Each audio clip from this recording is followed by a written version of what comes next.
Hola, buenos días. ¿Cómo están todos? ¿Listos ya para la Navidad? ¿Ya mero? Bueno, hoy ya estamos. La semana pasada estábamos a ¿cuántos días para la Navidad? A 7 días. Hoy estamos a ¿cuántos? A 2 días. Y yo estoy seguro que probablemente a muchos de ustedes, no, 2, bueno, 3 días. Nochebuena y la Navidad 25. Pero, ¿cuántos de ustedes están listos ya para la Navidad? ¿Ya están todos listos? ¿Cuántos quisieran que faltaran por lo menos 2 semanas más para poder alcanzar a hacer todo lo que hace falta para Navidad? 2 semanas más, 2 semanas más. ¿Ya están listos? Bueno, mire, si hiciéramos una encuesta y preguntáramos qué es lo que más le gusta a usted de la Navidad, ¿qué diría qué es lo que más le gusta? ¿Qué es lo que más le gusta, hermana Lorena? ¿Los qué? Los cánticos. Tamales. Tamales. La convivencia. ¿Qué es lo que más te gusta de la Navidad? Dormir. Válgame Dios.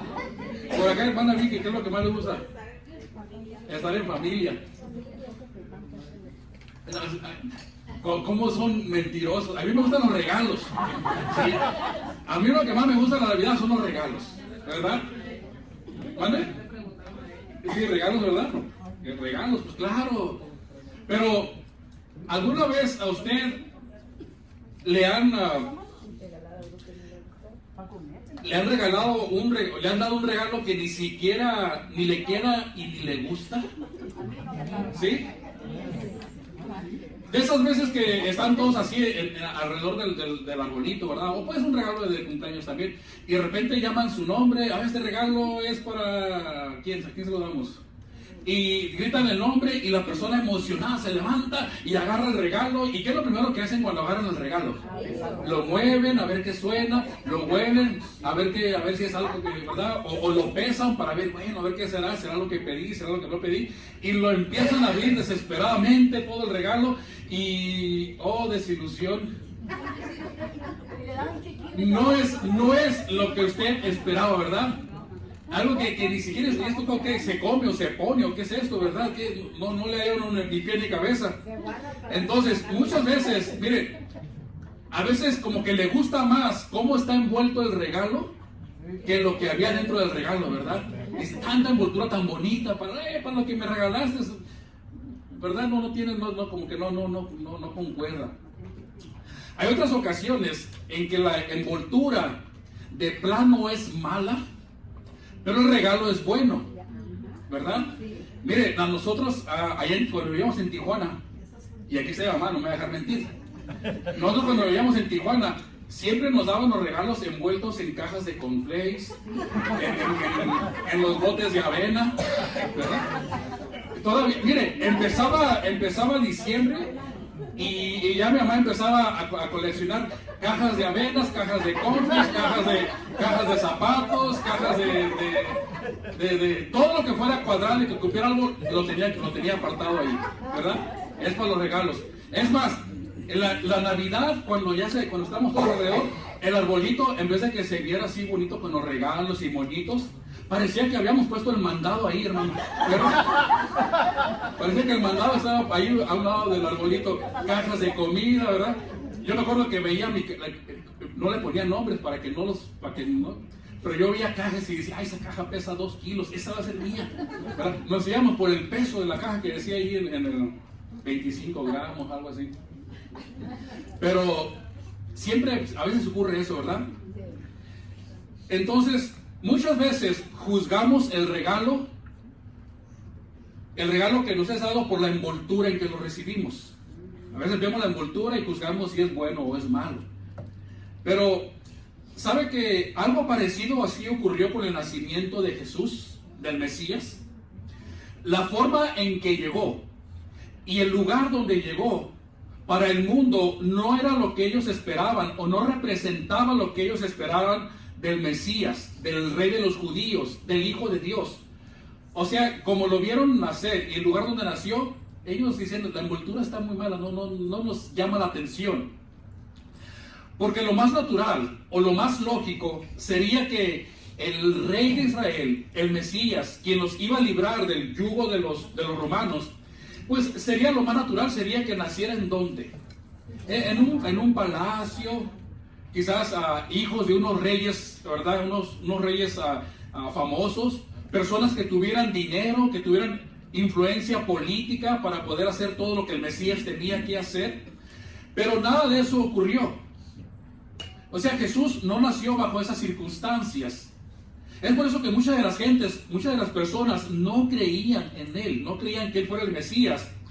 Entonces, pero nada de eso ocurrió, ¿verdad? Los judíos,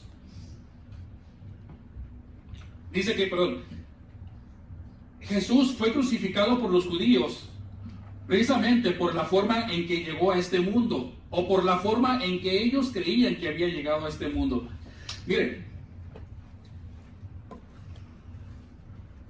los judíos no creían que Jesús era el Mesías por la forma en que había sido concebido, por la forma en que había sido criado o había llegado a este mundo. Le explico. En cierta ocasión está hablando Jesús con los judíos, y es cuando Jesús le dice a los judíos: escucharán la verdad y la verdad les hará libre. Eso lo han escuchado, ¿verdad? Bueno, luego de eso les dice a los judíos: yo hablo de lo que he visto acerca de mi Padre, pero ustedes hacen lo que han oído de su padre. Enseguida los judíos escuchan lo que le dicen: nosotros no somos nacidos ¿de qué? De fornicación. Un padre tenemos que es Dios. O sea, mire, después de 30 años de que Jesús ya había nacido, ya habían pasado unos 30 años, aún existía la creencia o el chisme, que como usted le quiera llamar, de que de que María se había involucrado con otra persona estando desposada de José. O sea que ella, cuando quedó embarazada, pues le había engañado a José. Entonces había esa creencia. Es por eso que decía, pues no sabemos quién es tu padre, nuestro padre es Dios, pero no sabemos quién es el tuyo, porque tú eres hijo de fornicación. Entonces ellos pensaban que de esa relación María había quedado embarazada de Jesús. Por eso se siguió esa creencia de que usted ha escuchado las noticias, ha escuchado o visto películas que dicen que María tuvo relaciones con un soldado romano. Sí, se escucha eso, ¿verdad? Pero es precisamente el chisme que ellos empezaron a hacer. Entonces, es por eso que muchas personas no creían que Jesús fuera el Mesías, el rey de Israel, mucho menos que fuera el Hijo de Dios. ¿Cómo es posible que el Hijo de Dios viniera de una fornicación? Entonces sería imposible, ¿verdad? Y es lo que ellos pensaban, que María había fornicado y de ahí había quedado embarazada. Entonces, Jesús no viene en una envoltura buena para ser quien debe de ser. El que Jesús dijera que era el Hijo de Dios fue lo que ocasionó que los judíos más adelante lo quisieran o lo intentaran crucificar o matar. Cuando estaban estaban con Pilato, estaban haciendo el juicio, los judíos, Pilato les pregunta: bueno, ¿qué tienen contra él? ¿Qué ha hecho este hombre? Y escuchen lo que los judíos le dicen: nosotros tenemos una ley, le están diciendo a Pilato, y según nuestra ley debe morir, porque se hizo a sí mismo hijo de Dios. O sea, está tomando un papel, dicen los judíos, que no le corresponde. Es por eso que él debe morir. Y ahí usted ya puede ver todo lo que ocurrió después. Entonces, los judíos juzgaban la forma en que, según ellos, creían que Jesús había sido engendrado. Pero no solo eso, sino también criticaban por el lugar donde ellos creían que Jesús había nacido. O sea, están viendo cómo fue engendrado y dicen: no, este no es Jesús, este no es el Mesías. Están viendo el lugar donde ellos creían que había nacido, igualmente decían: no, este no es el Mesías. Miren, escuchen lo que Felipe le dice a Natanael cuando se encontró por primera vez con Jesús. Felipe halló a Natanael y le dijo: hemos hallado a aquel de quien escribió Moisés en la ley, así como los profetas. vamos un poquito de pausa. ¿Dónde escribió Moisés de Jesús en la ley? Bueno, eso lo hizo en Deuteronomio 18:18. Moisés está escribiendo lo que Dios le está dictando y dice, Dios dice a través de Moisés, profeta les levantaré de en medio de sus hermanos como tú, y pondré mis palabras en su boca, y él les hablará todo lo que yo les mandare. Mas a cualquiera que no oyere mis palabras, que él hablare en mi nombre, o sea, el que no oiga a Jesús cuando nazca, yo le pediré cuenta. Más adelante, en Hechos capítulo 3, versículo 22, cuando Pedro está hablando ante los judíos, él cita estas mismas palabras de Moisés, haciendo referencia a Jesús. Así que ahí está la relación. Moisés lo escribe en Deuteronomio, después Pedro lo cita o habla de ello, haciendo referencia a que se refería a Jesús. Bueno, Felipe continúa diciendo, hemos hallado ¿a quién? A Jesús, el hijo de José, de Nazaret. Ahora escuchen la respuesta de Natanael cuando escuchó que Jesús era de Nazaret. ¿Qué fue lo que le dijo? ¿De Nazaret puede salir algo bueno? ¿De veras? Yo creo que Natanael le dijo, espérame Felipe, no, eso es imposible. Si me hubieras dicho que Jesús era de Roma, por ejemplo, era un imperio romano. Si me hubieras dicho que Jesús era de Damasco, por lo menos, un lugar un poquito con más negocio, o me hubieras dicho que era de Jerusalén, ¿verdad? Pues probablemente te hubiera creído, pero me estás diciendo que es de Nazaret. De Nazaret no puede salir nada bueno. Entonces la gente, al escuchar que Jesús venía de Nazaret o era de Nazaret, ellos decían que es imposible que sea el Mesías, que sea el Cristo.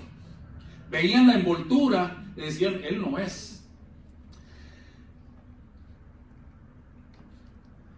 Ahora, no es que la gente fuera mala en Nazaret.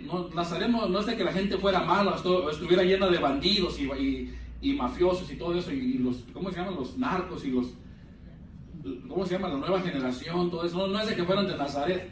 Lo que pasa es de que Nazaret era un pueblo muy pequeño.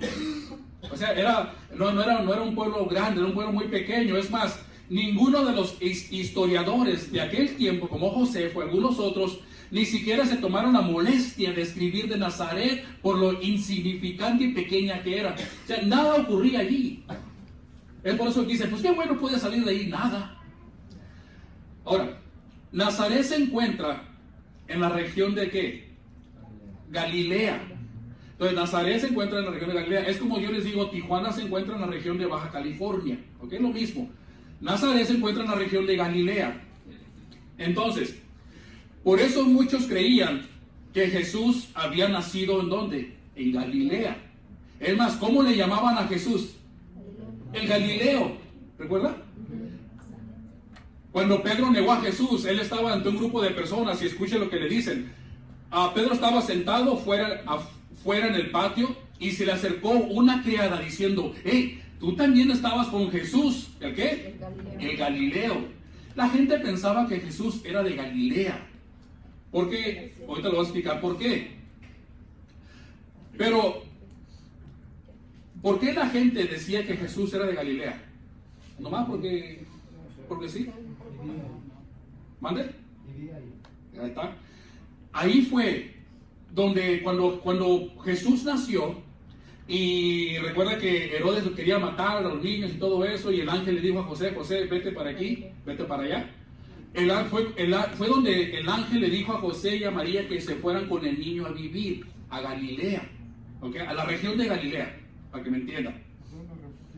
Ahí fue donde fue la ciudad refugio. Miren, Mateo 2:22. Pero avisado por revelación en sueños, o sea, José se fue a la región de Galilea y vino y habitó en la ciudad que se llama Nazaret. O sea, Nazaret está en la región de Galilea, para que se cumpliese lo que fue dicho por los profetas, que habría ser llamado Nazareno. Entonces, Se podría decir que la gente creía que Jesús era de Galilea, aunque no había nacido ahí. ¿Por qué? La Biblia no dice por qué, pero me puedo imaginar por qué la gente decía eso. Mire, cuando Jesús hablaba, ahora no es que lo haya escuchado ni nada de eso, pero imagino que cuando Jesús hablaba, él tenía como ese tonito de los galileanos. Usted ha escuchado a personas inmediatamente por el tono de voz, no de voz, pero no, tampoco.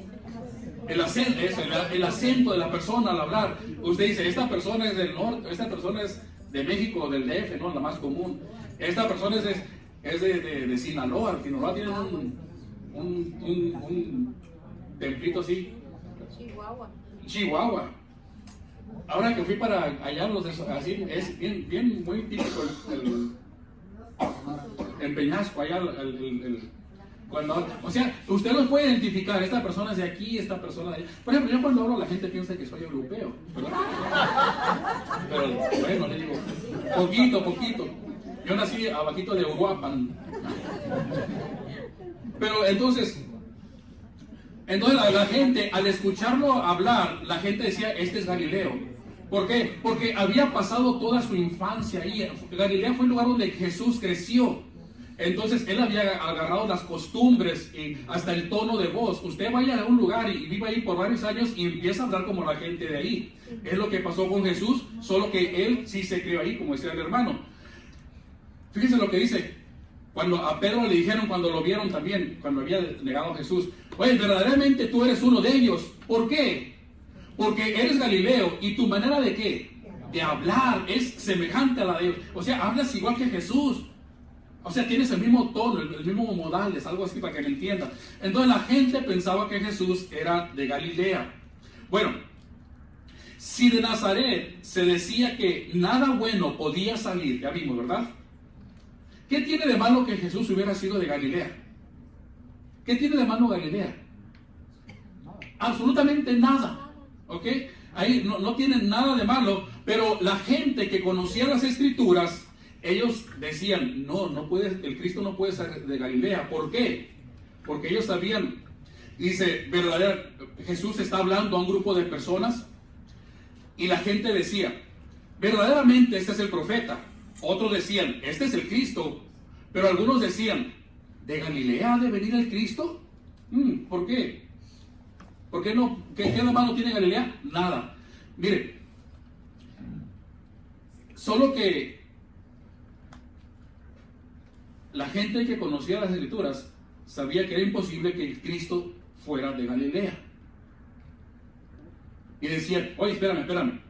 Dices que es el Mesías, que es el Cristo, y es de Galilea, no puede ser. ¿Por qué? Porque no dice la Escritura que del linaje de David y de la aldea de Belén, de donde era David, ha de venir el Cristo. Entonces Jesús, la gente creía que no creía en él. ¿Por qué? Veían la envoltura y lo empezaban a juzgar. Número uno, la palabra de Dios o la Escritura decía que debería ser del linaje de David, o sea, descendiente de David, del rey David. Y la gente decía, eso es imposible porque él nació de fornicación. No viene de la descendencia de David. Número uno, ya una tachita para Jesús. Número dos, la Escritura dice que debería ser de Belén. Sin embargo, dicen que es de Galilea o de Nazaret. Tachita número dos. O sea, no concuerda la envoltura con la que la gente lo ve con lo que realmente representa. O sea, ¿me va siguiendo? Sí. Vamos. Entonces, tenía que ser del linaje de David y tenía que ser de Belén. Ahora, cuando los judíos dicen esto que está aquí en Juan 7:42, oye, ¿no dice la Escritura que del linaje de David y de la aldea de Belén, de donde era David, ha de venir el Cristo? Ahora, ¿a qué profecía se refieren? ¿O de qué están hablando? ¿Hasta dónde se estaban montando? Bueno, está en su boletín el Miqueas, que fue escrito 700 años antes del nacimiento de Jesús. Miqueas escribió esto: rodéate ahora de muros, hija de guerreros, nos has sitiado. Con vara herirán en la mejilla al juez de Israel, pero tú, Belén Efrata, pequeña para estar entre las familias de Judá, de ti me saldrá el que será Señor, ¿dónde? De Israel. Ahora, no sé si escuchó bien la profecía. A veces tendemos a leer la Biblia y nos pasamos palabritas importantes. O sea, le damos el león, la leída. Bueno, león en aumentativo. Le damos la leída y la leemos así de pasada. Y a veces hay palabritas que nos quieren indicar algo importante en el mensaje. Mire, vamos a leer de nuevo el versículo 2, parte por parte. Número 1. Dice, pero tú, Belén Efrata, pequeña para estar entre la familia de Judá, ¿de ti qué dice? De ti me saldrá el que será en Israel. Número 1.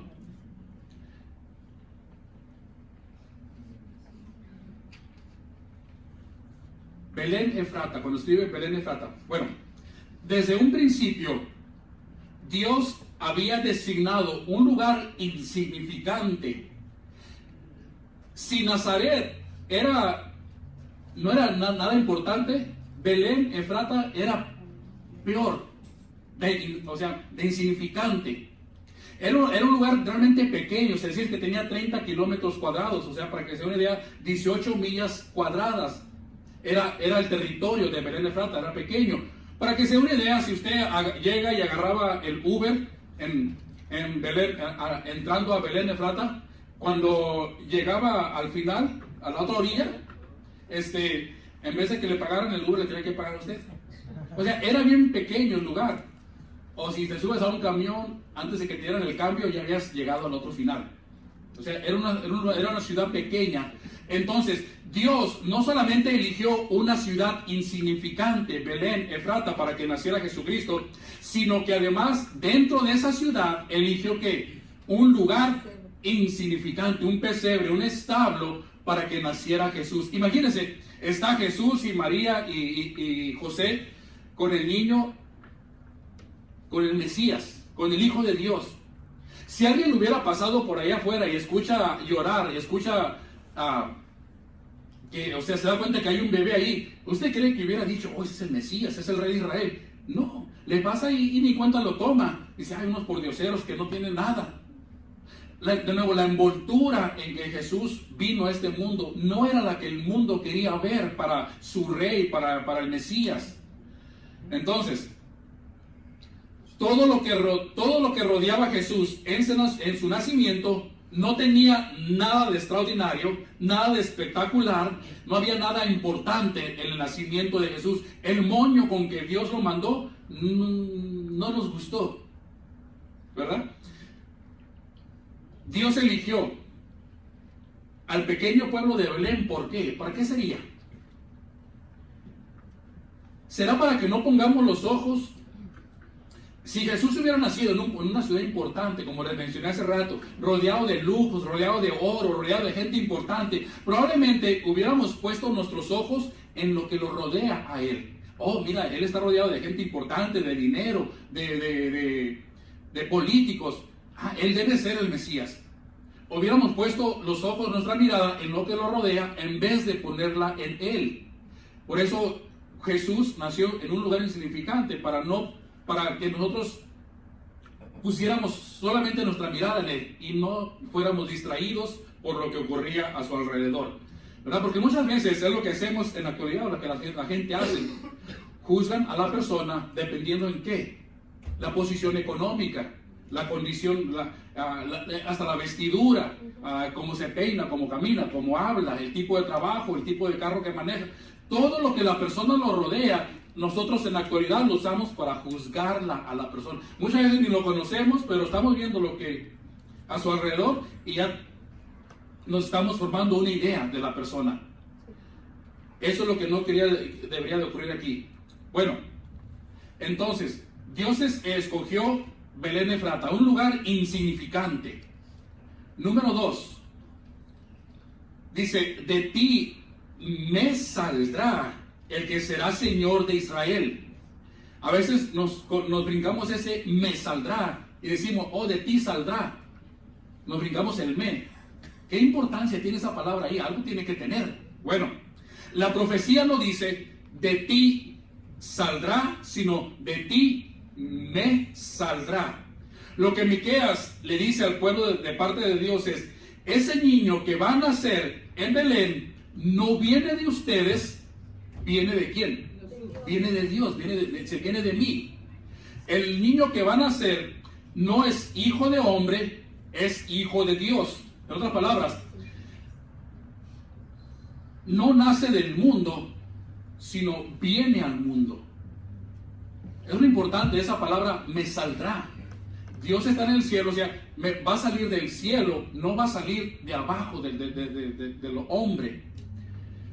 Es por eso que Jesús, cuando hablaba de Dios Padre, ¿cómo decía? ¿Cómo lo mencionaba? El que me envió. En muchas ocasiones Jesús se lo identificó al Padre como el que me envió.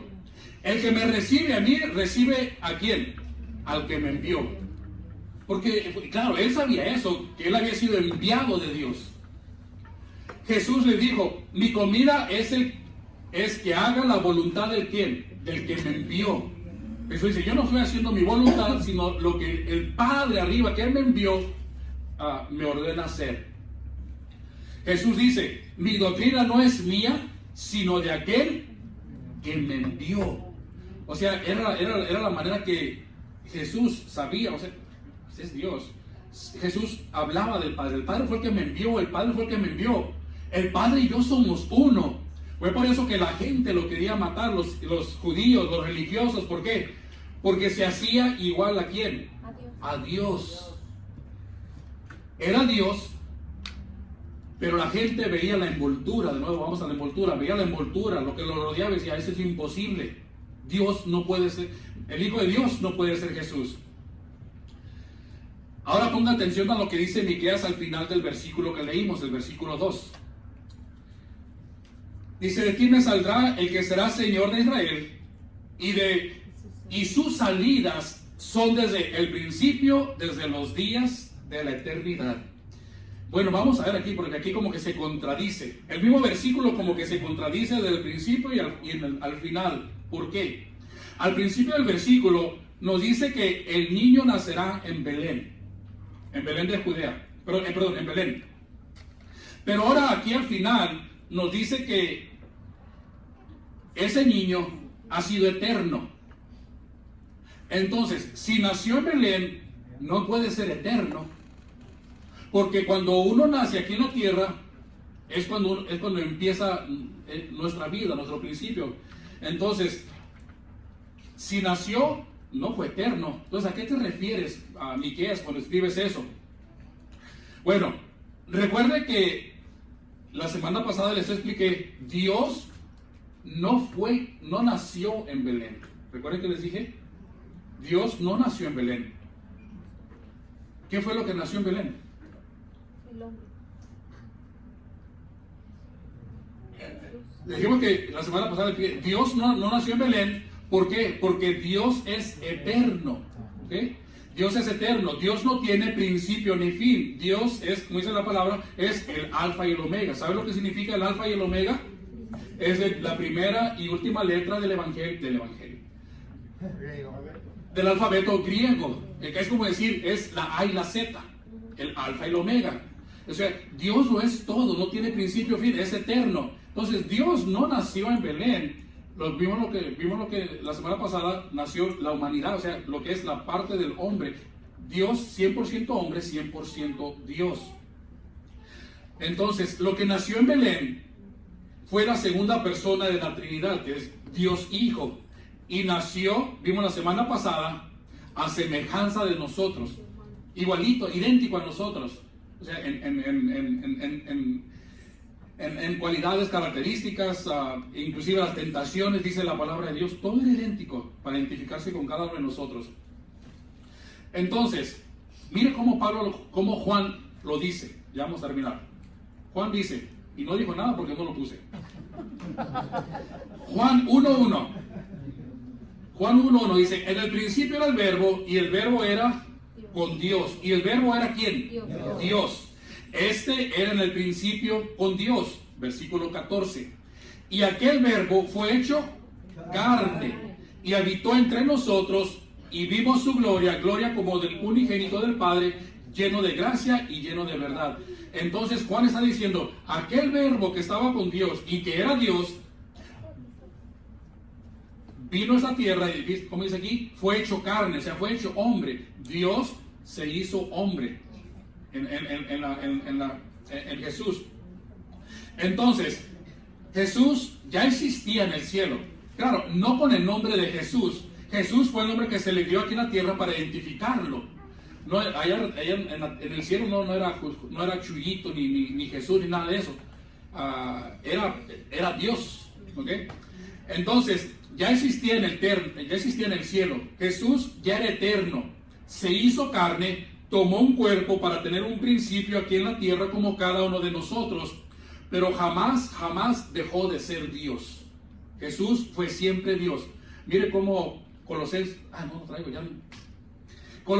2:9 dice, porque en Jesús habita que corporalmente toda la plenitud de su deidad. O sea que en el cuerpo de Jesús toda la plenitud de Dios habita en él, ni más ni menos, idéntico a Dios. Pablo lo dice muy claro hablando a los romanos, en Romanos capítulo 9 versículo 5. Escúchelo, abra su Biblia en Romanos 9:5, porque este versículo sí es importante. Y si alguna vez le preguntan a usted, ¿dónde dice la Biblia que Jesús es Dios? Ahí está. Romanos 9:5 dice lo siguiente. Usted puede leer el contexto, nomás le voy a dar el versículo 5. ¿De quiénes son los patriarcas y de cuáles, según la carne, vino Cristo? ¿El cual es qué? El cual es Dios sobre todas las cosas, bendito por los siglos. Amén. Entonces está hablando, dice, según la carne vino Cristo, el cual es Dios. Ahí está claramente cómo identifican a Jesús siendo el Dios.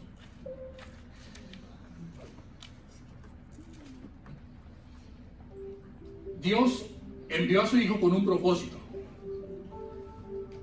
¿Cuál fue el propósito? Para salvarnos. ¿Salvarnos de qué? Del pecado, de la perdición, de caer en el infierno, en las llamas de fuego. Juan 3:17, ¿verdad? Siempre leemos Juan 3:16, ahora le voy a leer el 17. Dice, porque no envió Dios a su Hijo al mundo, o sea, no lo envió al mundo para condenar al mundo, sino ¿para qué? Sino para que el mundo fuese salvo por él. Entonces, la razón por la que Dios un día dijo, voy a ir al mundo, voy a bajar, es para darnos la salvación, para que nosotros pudiéramos tener esa vida eterna, para que fuéramos eternos y algún día estar con él.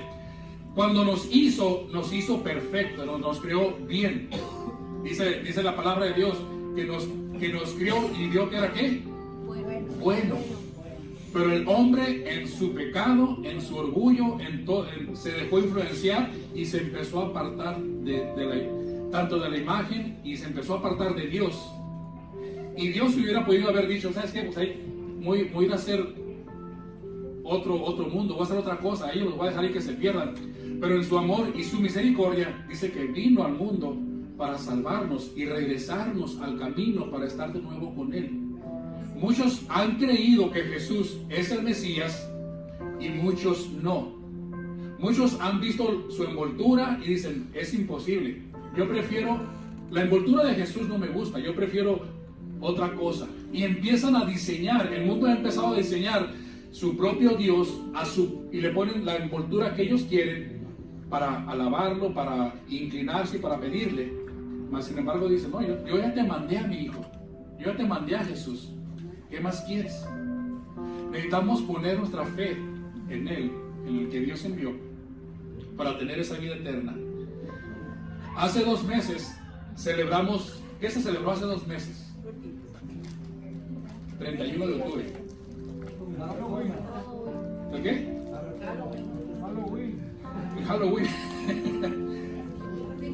hace 2 meses se celebró el Halloween. El Halloween es tiempo de oscuridad, todo se hace en la noche. En vez de, hay gritos de espanto, está feo todo, ¿verdad? Este 25, usted va a celebrar el nacimiento de Jesús, la luz. Dice, yo soy la luz del mundo. Ya no va a haber gritos de espanto, va a haber gritos pero de gozo, de alegría. O sea, es muy diferente lo que el mundo celebra a lo que nosotros como cristianos debemos de celebrar. Y lo que dijo el hermano es muy importante. Debemos de enseñar a nuestros hijos, nuestros nietos, no la cultura, porque no es cultura. Necesitamos enseñarles la palabra de Dios y decirles, en realidad estamos celebrando el nacimiento de Jesucristo. Meterles eso en la cabeza, porque algún día nosotros no vamos a estar aquí, no somos eternos. Queremos dejarles implantado que ellos sigan con esa enseñanza. Imagínense todo lo que usted está haciendo para que 10, 20 años más adelante sus hijos o nuestros hijos empiecen a creer más en Santa Claus que... ¿Qué pasó?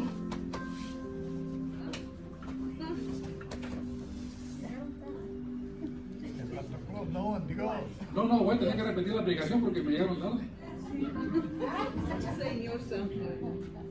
Bueno, entonces la Navidad es la celebración de luz. No, siempre recuerde eso. Por eso hay tantos foquitos.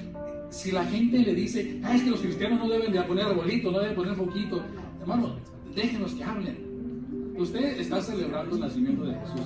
Ahora, si usted pone, ¿verdad? Ahí, y en vez de hablar de Jesús, usted pone a Santo Claus ahí, que los ponen así subiéndose a la chimenea. ¿Está mal o está bien?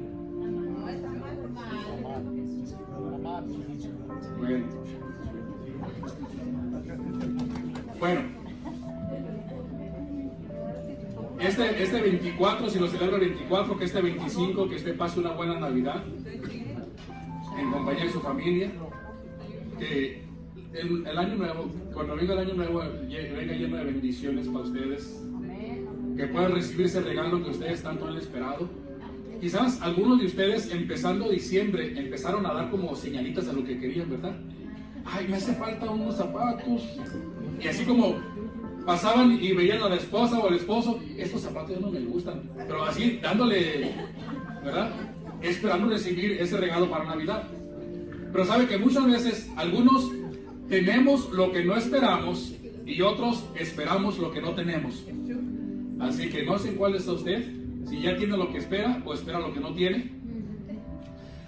Pero celebra esta Navidad. Dele gracias a Dios por todo, el nacimiento de nuestro Señor Jesucristo. Y hoy vamos a hacer algo diferente. Porque no vamos, pásalo siguiente por favor. No vamos a hablar del nacimiento, sino de la muerte. A pesar de todo lo que aconteció en el nacimiento de Jesús, en ningún lugar va a encontrar en la Biblia que recordemos el nacimiento. Más bien habla de recordar la muerte. ¿Está malo recordar el nacimiento? No está malo, claro que no. Hay personas que le van a decir, es que la Biblia no dice que dónde se debe celebrar el nacimiento de Jesús. ¿Qué importa?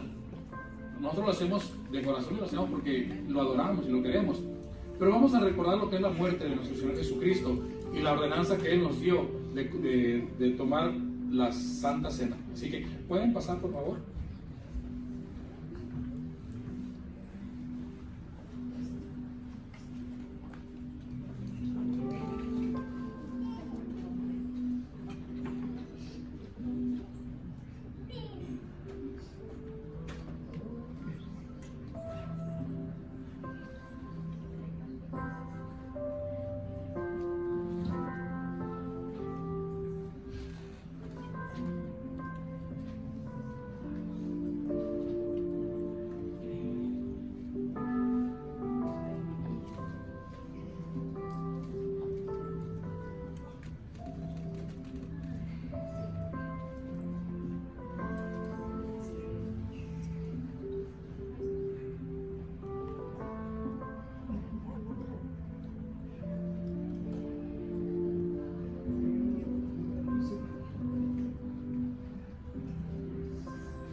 mientras usted toma mientras usted recibe los elementos, recuerda cuando Jesús nació, y dice la palabra que solamente fue envuelto en pañales, o sea que su mamá lo envolvió en pañales.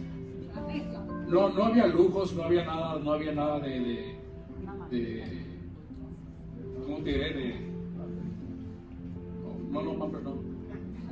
O sea, no había nada de lujo, eran pobres, no tenían, ellos iban de viaje, no iban cargando con todo lo que podríamos pensar que se requiere para un bebé. Ellos iban de viaje y nació en la ciudad de Belén, y dice que María que lo envolvió con pañales.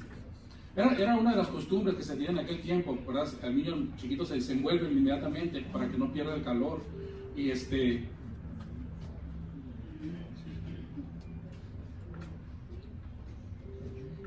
durante toda su vida, vimos que Jesús realmente no tenía nada, no poseía nada. Él mismo dijo, los pájaros, las zorras tienen sus cuevas, las aves sus nidos. Dice, pero el Hijo del Hombre no tiene ni siquiera en dónde recostar su cabeza. A veces nos hemos vuelto ahora nosotros en este mundo tan materialistas que nos preocupamos más por lo que a veces nos preocupamos más por lo que no tenemos que agradecer por lo que ya tenemos. Queremos más y más. Me imagino, recuerda el hombre que llegó con Jesús y le dijo, Señor, yo te quiero seguir, ¿qué es lo que debo hacer? Y Jesús que le dijo, vende todo lo que tienes y sígueme. Y ese hombre se fue triste. ¿Cuántos de nosotros en la actualidad, si realmente la palabra nos dice, si Jesús viniera y nos dijera hacer eso, deja todo lo que tienes y me vas a seguir? ¿Cuántos de nosotros realmente estaríamos dispuestos a hacerlo?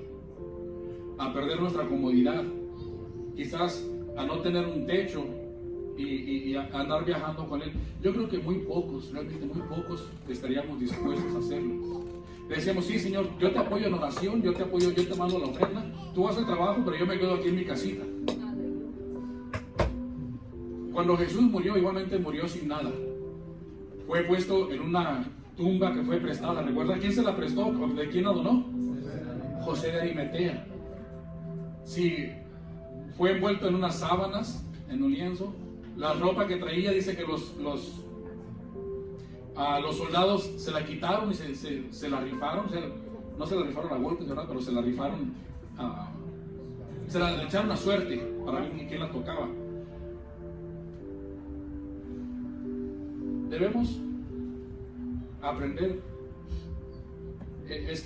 realmente empezar a hacer conciencia de lo que realmente queremos y de lo que tenemos. Si no tienes lo que tanto deseas, o si no recibes lo que tanto deseas esta Navidad, no te enojes. Dices, ay, algunas veces agarra cosas y las recibe y en vez de estar agradecido las avienta. O dice, eso no me gustó. Denle gracias a Dios, porque hay muchas personas que no van a recibir nada. Muchos niños que no van a recibir ni un regalo. Y muchas veces nosotros recibimos hasta de más.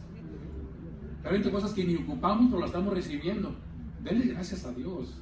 Pero siempre recuerde que la Navidad no es tanto el recibir regalos, entre más quiero, sino, a uno de ustedes dijeron compartir con la familia, estar con la familia, celebrar. Hagan una lectura bíblica en su casa antes de abrir los regalos.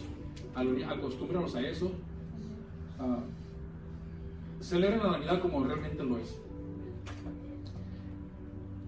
Dice la palabra de Dios, Pablo les dice, porque yo recibí del Señor lo que también os he enseñado, que el Señor Jesús, la noche que fue entregado, tomó pan y habiendo dado gracias, lo partió y dijo, tomad y comer, este es mi cuerpo, que por vosotros es partido. Hacer esto en memoria de mí. Compartamos.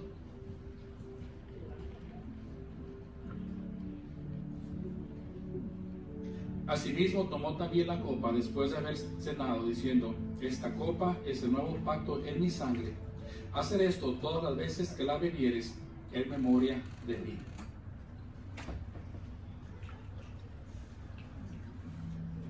Así pues, todas las veces que comieres este pan y bebieres esta copa, la muerte del Señor anuncias hasta que Él venga. Así que el martes va a celebrar el nacimiento. No se le olvide anunciar su muerte también, recordar su muerte, que fue lo que nos dio la vida a nosotros. Así que hermano, pues les deseo que ustedes tengan una muy bonita, feliz Navidad y que tengan cuidado de andar en las calles, ¿verdad? Hay mucha gente que anda como locos afuera. Quédense en casita o si sale con la familia, tengan pues siempre tomando precauciones y que disfruten y la pasen bien todos y cada uno de ustedes. Y mis mejores deseos es para ustedes y su familia. Así que Dios nos bendiga siempre, siempre, que nos cuide y nos proteja. Padre, te damos gracias, Señor, por ese tiempo. Te doy gracias por cada uno de mis hermanos.